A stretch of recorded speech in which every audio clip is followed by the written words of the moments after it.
Why do I have so many ultramarine blues? Well, it's because I do not have a system to track all the colors I have, and I ended up with so many tubes of the same colors. So today I will be sharing how I make a catalog of all the watercolor paints that I have. I last counted about like 204 watercolor, different colors, and it can be quite a nightmare to organize and to know what colors you have. Which is why in the last video I actually did a swatch of all my watercolor paints on one gesso board. Now I know all the colors that I have, but I think it still have some limitations because if I like to know the pigment information, how it would perform on different watercolor paper, I can't see from here. So I came up with this idea of organizing all my colors in one booklet. It would be like a quick guide. So let's say, for example, I would like to use a particular color. I would just look for it here. On one page of the booklet is actually one color, and then on it are all the different ways I test the paint.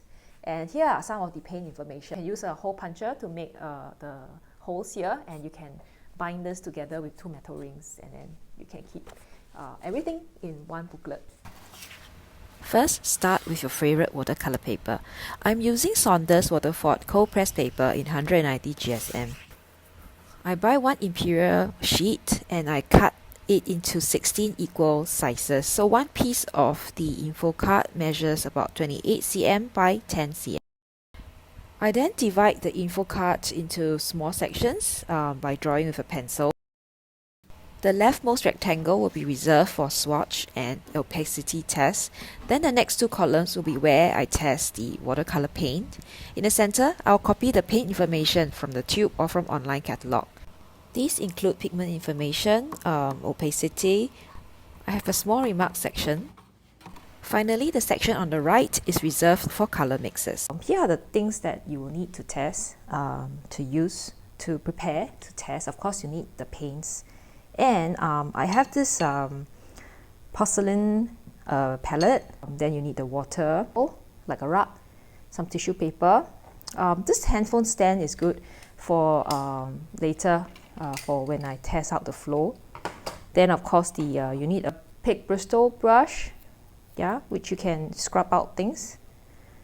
Then your normal brush, this is just a small paint brush, and a little pipette. This I got from craft store. You need to have your normal palette with your colors that you normally use to do the mixes. What I'm testing out today is the cobalt blue color. It's from Mungyo. I will do a review of this paint set in future review. Tests that will be done include paint in water, water in paint, lifting, flow, and mixers. So for me, these are important attributes that I think a paint should have, a watercolor paint should have. So first, take a bit of water to discharge the color from the card. So I will put it in one of the wells. And the first thing that I will do is to do a swatch. This would be where I do a swatch. Or I written the name with a waterproof marker at the bottom on this swatch, so that I can see if this color, this paint is opaque. So as you can see, the color is pretty transparent. So next is to put paint in water. So what does it mean? For this box, I will just use water and I will do a wash or color. I'll put water. And once I see that it's still slightly wet, I'll just drop the color in and I will see how the paint distributes in water, how it spreads out. And the next box is water in paint. So what it means is that I will paint the box with the watercolor. I will drop the water into the paint. So this is how it looks.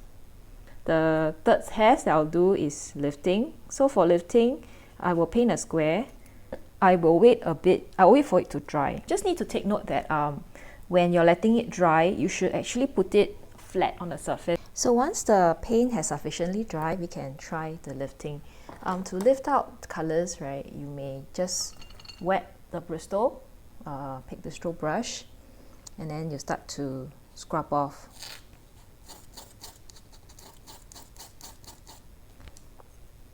You have to be careful with this because you don't want to destroy your paper. And then just dab it off.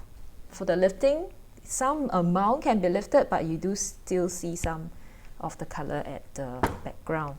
We will be doing a flow test.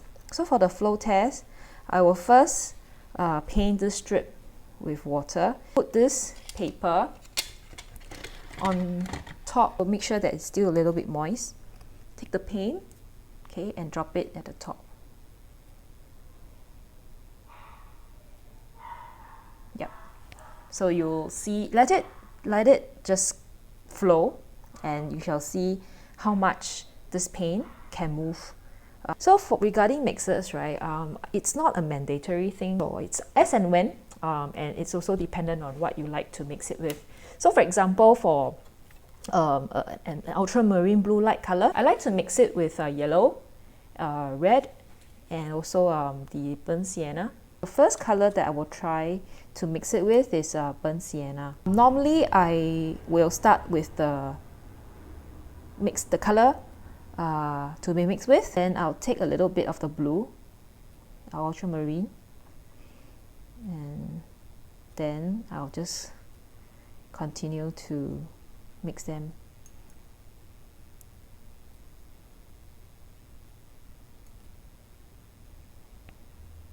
So in this way, you do get to see how the color change. This is a lemon.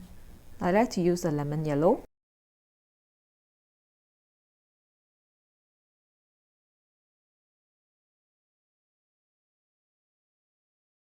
The next color that I'll try on with is it's like a queen rose color.